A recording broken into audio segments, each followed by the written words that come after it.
사도행전 18장은 사도 바울이 이제 아덴을 떠나서 고린도라고 하는 그 당시에 헬라의 문화가 가장 왕성했었던 곳, 이 아텐보다 더 큰 도시, 왕성한 헬라 문화가 왕성한 도시에서 복음을 전하는 그런 말씀을 전하고 있습니다. 여러분 잘 아시는 것처럼 그곳에 고린도 교회가 세워졌죠.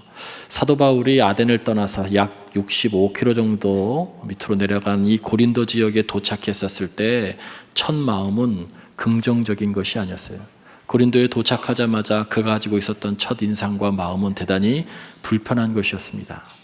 여러분 그것을 고린도전서 2장 3절 말씀에 잘 기록하고 있습니다. 내가 너희 가운데 거할 때, 내가 너희 가운데, 고린도 교회 편지를 보낸 거예요. 고린도 교회가 있고 난 다음에 옛날을 생각하면서 내가 너희 가운데 거할 때, 처음 거기에 도착했을 때 내 마음은 약했고 두려웠고 심히 떨렸다는 거예요. 복음을 전하러 가는 전도자에게 어떤 도시에 들어갔는데 이곳은 하나님께서 내게 주신 산지야. 이곳에서 복음을 전하면 엄청난 놀라운 하나님의 역사를 경험할 수 있어. 그런 기대감이 아니었어요. 그냥 그 도시를 도착하자마자 그 도시를 보고 가졌던 마음은 그 도시를 보자마자 마음이 약해졌어요. 그리고 두려웠어요. 여기서 어떻게 복음을 전하지? 그리고 심히 떨었다는 거예요. 긍정적인 표현이 하나도 없어요. 이것이 사도 바울이 고린도 지역에서 경험했었던 첫 마음이고 인상이에요. 왜 그랬을까라는 거예요. 여러분 고린도는 실제로 헬라의 문화가 이 당시에 가장 왕성한 곳이었어요. 고린도 양식, 건축 양식 중에 코린트 건축 양식이라고 있을 정도로 미적 감각이 뛰어나고 많은 신전과 형상들이 있었고 그걸 말미암아서 문화가 왕성했던 곳이에요. 이 고린도라고 하는 이 지역은 대단히 전략적으로 교통적으로 중요한 지역입니다. 그런데 여기 고린도가 주전 146년 전에 로마의 반란을 일으켜서 결국 로마에 의해서 처참하게 이 도시가 짓밟히게 되죠. 그래서 완전히 처참하게 짓밟고 난 다음에 그 도시 고린도를 100년 동안 방치했어요. 그러다가 로마가 이 도시가 얼마나 중요한지를 다시 한번 인식하고 난 다음에 주전 44년에 해방된 노예들을 그 고린도에 이주시켜서 정착시키면서 그 도시를 다시 재건합니다. 옛날보다 더 화려하게, 옛날보다 더 사치스럽게 그렇게 재건하죠. 그래서 이주민들, 노예에서 해방된 이주민들이 그 도시를 대거 이주하게 됩니다. 그런데 이 지역은 중요한 고린도에는 중요한 큰 항구가 있어요. 갱그레아 항이라고 하는 항이 있는데 여기를 통해서 에게를 건너서 아시아로 갈 수 있어요. 아시아랑 교류할 수 있는 항이 하나 있었고 레기움이라고 하는 항이 또 인근에 있는데 이 항은 아드리에를 거쳐서 유럽과 교류할 수 있었어요. 그러니까 군사적으로라든지 교통으로라든지 무역에 있어서 사람들의 왕래가 많았죠. 여러분 이주민이 노예에서 해방된 이주민을 통해서 그 도시를 정착시켰고 많은 사람들이 왕래하니까 많은 사람들이 거기에 다양한 사람들이 모이게 된 거죠. 물질적으로도 풍요로운 도시였습니다. 한 가지 단점이 있는 것, 이것이 좋을 수도 있고 나쁠 수도 있는데 다양한 사람이 모였기 때문에 연합을 잘하면 대단히 풍성한 도시가 될 수 있죠. 여러분 그래서 훗날에 생겨진 이 고린도 교회는 다양한 사람들이 은혜를 받고 은사가 아주 많았던 교회가 바로 이 고린도 교회. 그 이유는 다양한 사람들이 모였기 때문에 그렇습니다. 근데 한 가지 만약에 여기에서 잘못하면 약점은 무엇이냐면 다양한 사람들이 모였기 때문에 그 도시와 그 사람들을 이끄는 정신이 없는 거예요. 정신. 그 도시의 사람들을 이끄는 참된 가치관이 없는 거예요. 그렇기 때문에 나타나는 현상이 뭐냐면 그들을 정신이라고 하는 것, 가치관이 없다 보니까 그런데 소유의 물질은 많아지니까 그들이 행하는 것은 타락, 쾌락, 음행 이런 것들이 있어요. 음행, 음란한 것, 그런 문화들이 가득해요.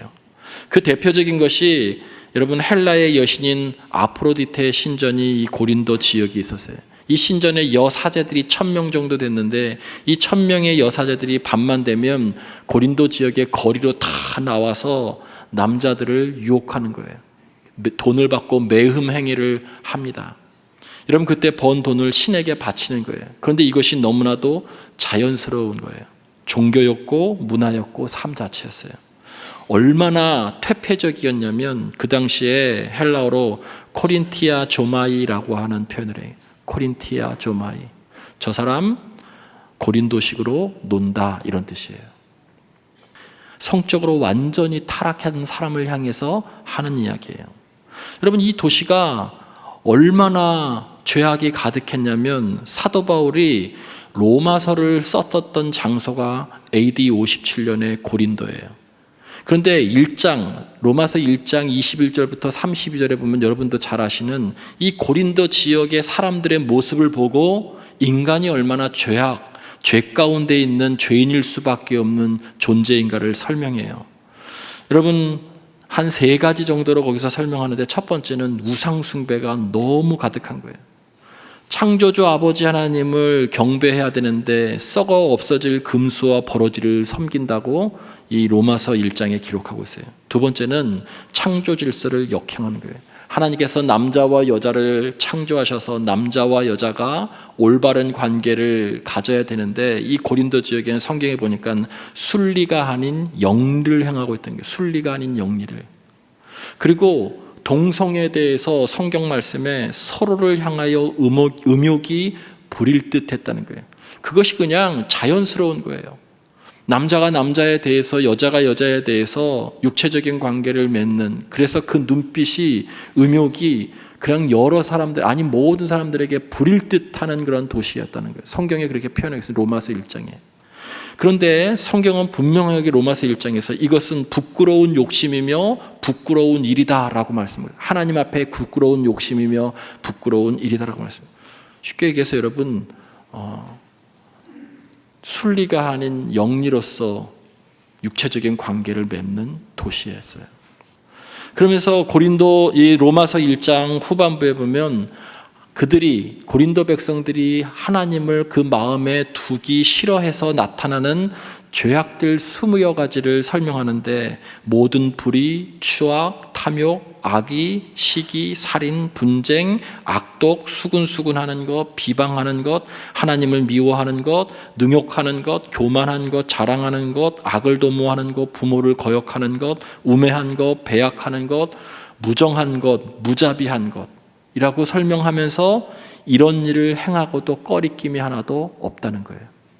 그러니까 죄가 구석구석에 있어요. 여러분, 악의라고 하는 것을 대표적으로 예를 들자면 악한 마음을 품었다는 건데 이것은 단순한 것이 아니고 어떤 한 타인을 죽이기 위해서, 짓밟기 위해서, 그에게 해를 끼치기 위해서 마음속으로 계획하고 꾸몄다는 거예요. 우연히 그를 그렇게 한 것이 아니라 화가 나서 그냥 그런 것이 아예 저 사람을 안 좋게 하기 위해서 마음속으로 도모했다, 계획했다 할 때 악이라는 게 이것이 가득했다는 거예요. 그래서 시기, 살인, 분쟁 이런 것들이 막 도시 곳곳에 사람들 사이에서 있는 곳이에요. 그러면서도 꺼리낌이 없어요. 이게 죄가 죄인 줄 모르는 도시인 거예요. 그리고 음행이 가득해요. 동성을 향하여서도 서로를 향해서 음욕이 품고 동성애가 행해지고 창조 질서를 역행하고 있음에도 불구하고 그것이 죄인지 몰라요. 왜 그러냐면 우상 숭배 때문에 그렇죠. 그 도시에 도착하자마자 사도 바울이 느꼈던 첫 번째 감정은 뭐냐면 의기소침한 거예요. 그래서 약하고 이 도시를 보고 무서웠어요. 두렵고 그리고 힘이 떨었어요. 이것 때문에 그런 거예요. 한마디로 얘기하면 이 도시의 현실 앞에서 자신이 가지고 있는 이 복음, 이것을 전한다고 해서 이런 도시에 과연 복음이 심겨질까라고 하는 의구심을 갖게 된 거예요. 야, 내가 여기다가 복음을 심는다고 해가지고 이렇게 죄가 가득한 곳에, 어느 하나도 선한 것이 없는 곳에, 죄가 죄인지도 모르는 이곳에 과연 복음을 심는다고 해서 복음이 심겨질까? 라고 하는 그 부정적인 마음을 그대로 설명하고, 내가 너희들 가운데 거할 때, 처음 갔었을 때 내 마음이 약했고 그리고 심히 두려웠고 심히 떨었다는 거예요. 안 된다는 거예요. 아, 여기는 안 되겠구나. 여기는 인간적으로 될 수 있는 곳이 아니구나. 여러분, 그때 사도 바울이 가졌었던 몇 가지 하나님의 손길이 있어요. 이 도시와 사도 바울을 통해서 하나님께서 주의 손길, 주의 역사가 임해서 결국엔 고린도 교회가 세워집니다. 여러분, 오늘 성경을 가지고 있으신 분들에게 여러분에게 적용하기 위해서 네 군데 정도를 여러분 좀 밑줄 치시고 여러분에게 좀 적용했습니다. 미리 말씀드릴게요. 첫 번째는 3절에 생업이 같으므로 함께 살며 일을 하니라는 거예요. 함께 살며 일을 하니라는 거예요. 두 번째는 5절에 하나님의 말씀에 붙잡혀라고 하는 말씀이에요. 세 번째 10절에 앞에 부분에 나와 있는 내가 너와 함께 있음에 라고 하는 말씀과 10절 끝부분에 이 성중에 내 백성이 많도다 라고 하는 거예요. 여러분, 이 말씀을 오늘 배경을 잘 들으시고 여러분의 삶 가운데에도 이 말씀들이 그대로 적용되어지기를 간절히 바랍니다. 이 말씀이 있었기 때문에 안 될 것 같은 그 도시에도 복음이 뿌려지고 열매 맺고 유럽에서 가장 은사가 많은 고린도 교회가 세워졌어요. 그 첫 번째가 뭐냐면 말씀에 붙잡혀라고 하는 거예요. 자신 없었죠. 심히 두렵고 떨리고 마음이 약해져 있었는데 결국 그를 움직였었던 것. 그럼에도 불구하고 오늘 본문 말씀에 보면 회당에 가서 하나님의 말씀을 강론했다고 나왔어요. 유대인들은 거부했지만 이방인들은 그 복음을 받아들이기 시작해서 많은 결신자들을 얻었어요. 그때 그가 말씀에 붙잡혔기 때문에 가능했던 거예요. 여러분, 고린도전서 2장 4절부터 5절 말씀에 보면 이렇게 말씀합니다. 내 말과 내 전도함이 설득력 있는 지혜의 말로 하지 않고, 내가 거기서 그 안 될 것 같은 그곳에 말씀에 사로잡혀서 복음을 전했을 때는 인간의 지혜로 하지 않았다는 거예요. 오직 성령의 나타나심과 성령의 능력으로 말했다는 거예요. 하나님의 능력으로 그것을 믿고 말씀에 붙잡혀서 복음을 전했다는 거예요. 악한 세상에서 우리가 가져야 될 첫 번째 삶의 자세예요. 고린도 지역과 같은 이 세상 가운데에서 우리가 가져야 될 가장 중요한 그리스도인의 자세는 뭐냐면 말씀에 붙잡혀라는 거예요. 하나님의 말씀에 복음의 순수성을 믿고 그렇게 살아가는 거예요. 여러분, 이것을 쉽게 설명하는 것이 고린도후서 5장 14절 말씀이에요. 그리스도의 사랑으로 강건하게 하라는 게, 그리스도의 사랑으로 강건하시는도다라고 하는 말씀이 강건이 붙잡혔다는 거예요. 강하게 권면하다는 거죠. 그리스도의 사랑으로 강하게 권면하는 거예요. 그러면 그 권면을 듣는 것이 붙잡힌 삶인 거예요. 이것은 행하라, 이것은 하지 말라, 이렇게 살아라라고 강권하시는 것이 다 다른 것이 아니고 사랑하기 때문에 하는 거예요. 여러분, 그것 때문에 내 삶이 조정되고 그 삶의 순종함으로 통해서 내 삶이 변화되는 것이죠. 그래서 그리스도의 사랑으로 우리를 강권하시는도다 할 때 그 말에 순종했었을 때 말씀에 붙잡힌 거예요. 여러분, 그럴 때 삶이 변화되는 것이거든요. 그러니까 악한 세상 가운데서 우리가 이 땅을 살아갈 수 있는 가장 강력한 힘은 무엇이냐면, 내가 약하고 심히 떨리는 내 삶의 암울한 현상들, 혹독한 어떤 시련들 앞에서도 그 현실 앞에서 주눅들지만 말씀의 능력을 믿고서 말씀에 사로잡혀서 살아갈 때 삶이 변화되는 거예요. 그 고백이 고린도전서 2장 4절로 5절에 나는 성령의 나타나심과 그 능력으로 두렵고 떨렸지만 회당에 가서 말씀을 전했다는 거예요. 하나님의 능력을 믿었다는 거예요. 말씀을 특히 믿었다는 거예요. 그래서 말씀을 담대하게 전했더니 거기에 결신자가 나온 거죠. 여러분, 우리 이 시대에 정말 회복돼야 될 것은, 여러분, 다른 비전 이런 것이 아니고요, 우리 이 시대에 정말 회복해야 될 것은 그리스도인들이 말씀으로 살아가는 거예요.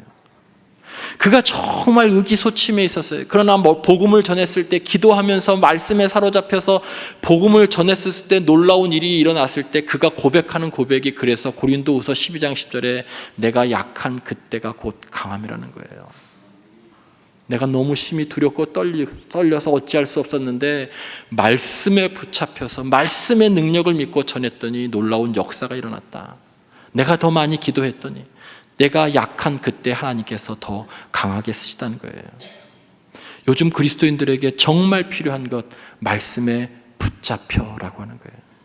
그래서 고린도 교회가 여러분 거기에 생길 수 있어요. 두 번째 고린도 교회가 생길 수 있었던 것은 주님께서 축복의 만남을 주셨기 때문에 그래요. 고린도에 도착하자마자 하나님께서 그 계획 안에서 브리스길라와 아굴라라고 하는 그러한 부부를 만나서 함께 생업, 천막 만드는 생업을 하면서 1년 6개월 동안 고린도에서 복음을 같이 전하게 해야죠. 여러분, 이 브리스길라와 아굴라는 사도행전에 보면 16장에 보면 이 브리스길라와 아굴라를 어떻게 설명하고 있냐면 나를 위해서, 사도 바울이 고백하는 거예요. 나를 위해서 목숨까지 내줄 수 있는 믿음의 동역자라는 거예요. 그러면 살면서 이런 분들 만나면 얼마나 행복하고 기쁘겠어요. 그런데 오늘 본문 말씀에도 또 나오죠. 5절에 실라와 디모데가 마게도냐로부터 내려왔다는 거예요. 여러분, 마게도냐에 복음을 전할 때 거기에 실라와 디모데를 두고 혼자 아덴에서 복음을 전하고 고린도에서 복음을 전하는데 이제 합류했어요. 근데 실라와 디모데가 그 마게도냐 지방에 있는 교회들이 얼마나 복음을 사도 바울이 잘 뿌렸는데 싹이 나고 열매 맺었던 소식을, 그래서 데살로니가 교회 같은 경우는 이 아가야, 마게도냐 모든 지방 가운데 가장 모범적인 교회로 성장했다고 그렇게 설명하죠. 근데 그렇게뿐만 아니라 빌립보 교회나 데살로니 교회나 그 가난한 이제 처음 생긴 교회가 사도 바울이 복음을 전하는데 물질적인 어려움이 없이 물질의 후원까지 가져온 거예요. 누군가의 만남을 통해서 하나님의 구원 계획을 이루고 계신 거예요. 정말 의기소침했을 때 함께 그 길을 갈 수 있는 사람을 만난다라고 하는 것, 정말 약해 있을 때 하나님께서 만남의 축복을 주셔서 그와 함께 가장 가치 있는 일을 할 수 있는 동지를 만난다라고 하는 것, 이것만큼 만남의 축복이 없죠. 여러분, 안 될 것이라고 하는 이 고린도 교회 1, 2, 3차 전도여행 가운데 가장 많은 동역자가 여기에서 나와요. 오늘 여기 성경에 나와 있는 디도, 유스도, 그리스보, 소스데네, 스테바나, 부드나도, 아가이고, 갱그리아의 베베, 이 모든 사람들이, 아볼로에 이르기까지 이 모든 사람들이 다 고린도에서 만난 동역자들이에요. 그리고 이곳에서 18개월 동안 있으면서 대부분의 회심자들이 하층민이었기는 했지만 가장 많은 사람들이, 가장 다양한 사람들이 모여서 하나님의 교회 공동체를 형성하고 가장 안 될 것 같은 그곳에서 1년 6개월이나 머물면서 유럽 전도의 거점을 만들어요. 만남의 축복 때문에 그런 거예요. 여러분, 그래서 신앙생활은 절대 혼자 하는 것이 아닙니다. 믿음의 동역자가 있을 때, 이 고린도와 같은 암울한 시대 속에 정말 신앙을 지키며 살아가려면 서로 격려하고 지지하고 기도해주는 믿음의 동역자가 반드시 있어야 돼요. 여러분, 그와 같은 믿음의 동역자들이, 만남의 축복이 여러분에게도 꼭 있기를 주의 이름으로 간절히 축원을 드립니다. 여러분도 노력하셔야 돼요. 그래서 그 노력 속에 귀한 모임들과 영적인 모임들이 우리 안에 있어야 되는 겁니다. 세 번째로는 이 안에 무엇보다도 주님의 위로가 있었어요. 회당에서 복음을 전했을 때 이방인들은 받아들여서 예수 그리스도를 구주로 영접했지만 유대인들은 거부하고 그리고 핍박하기 시작했어요. 그렇게 또 의기소침해 있을 때 오늘 9절과 10절에 밤의 환상 가운데 바울에게 말씀하시되 두려워하지 말며 침묵하지 말고 말하라. 내가 너와 함께 있음에 어떤 사람도 너를 대적하여 해롭게 할 자가 없을 것이니 이는 이 성중에 내 백성이 많음이라. 위로하시죠. 여러분, 오늘 이 본문 말씀을 보면 마치 선교사 파송식의 말씀 같아요. 그리고 이 말씀을 보면 선교의 주체가 바울이 아니라고 하는 것을 명확하게 말씀하고 있어요. 마게도냐 환상, 드로아에서 마게도냐 사람이 건너와서 우리를 도우라 할 때도 환상을 통해서 결국에 마게도냐로 이끌어요.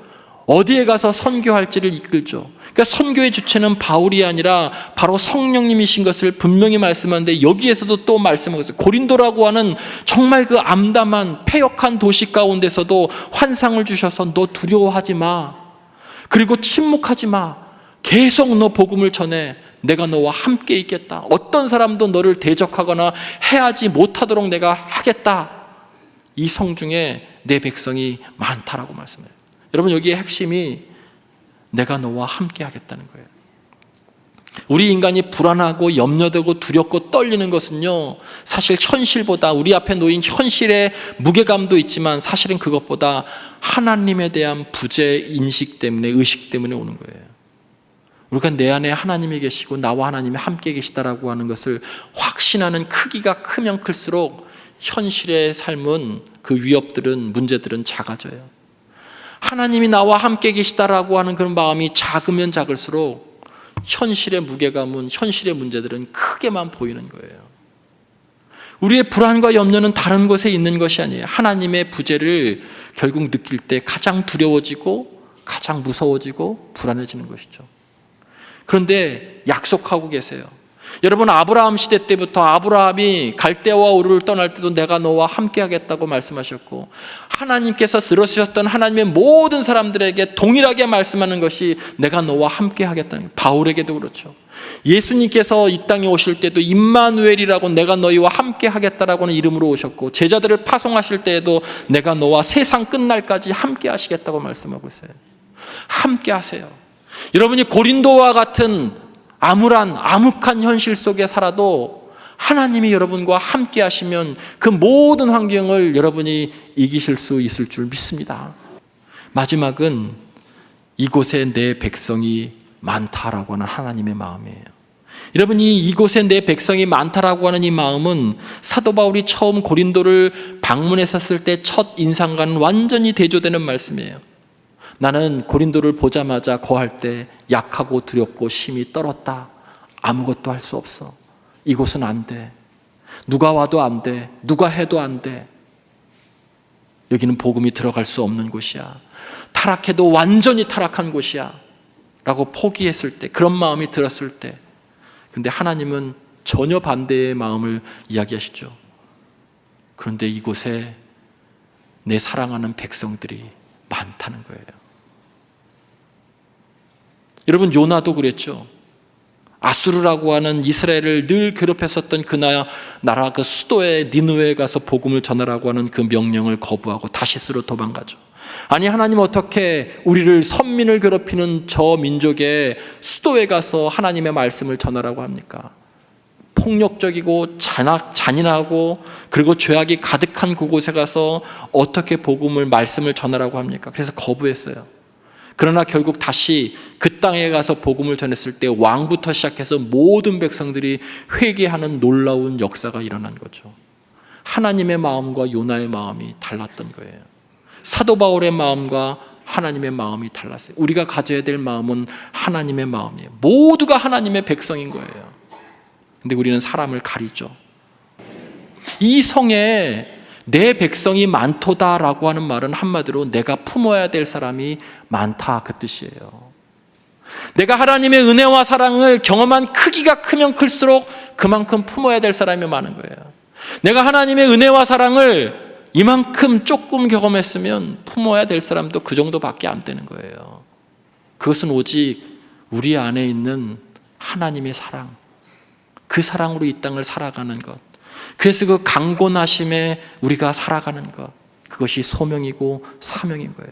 그렇게 살아갈 때 우리들에게 여러분 영혼의 만족감이 있다는 것, 그것이 우리의 기독교의 정신이고 우리가 이 시대를 이끌어 나가야 될 그런 정신사조죠. 그래서 어느 시대 때보다 복음이 필요한 시대예요. 지금 시대가. 젊은이들이 아니 우리조차도 물질이면 모든 것이 다 될 것이라고 생각하고 물질에 혈안이 되어져 있는 이 시대 속에 정말 복음이 필요한 시대, 고린도와 같은 그런 도시 속에서 우리가 지금 살고 있는 거예요. 그곳에 복음의 꽃이 피었어요. 말씀에 붙잡힌 사람에 의해서, 주님의 위로하심에 의해서, 내가 너와 함께 하겠다라는 말씀을 붙들고 살아가는 사람에 의해서 하나님의 마음을 가지고 이곳에서도 내 백성이 많다라고 하는 것, 그리고 같은 믿음의 동역자들과 함께 살며 함께 일하는 그런 공동체를 이루면서 살아갈 때 하나님 이 도시를, 이 민족을 하나님 나라로 반드시 이루어 주실 줄 믿습니다. 저와 여러분이 그와 같은 삶 살기를 주의 이름으로 간절히 축원을 드립니다.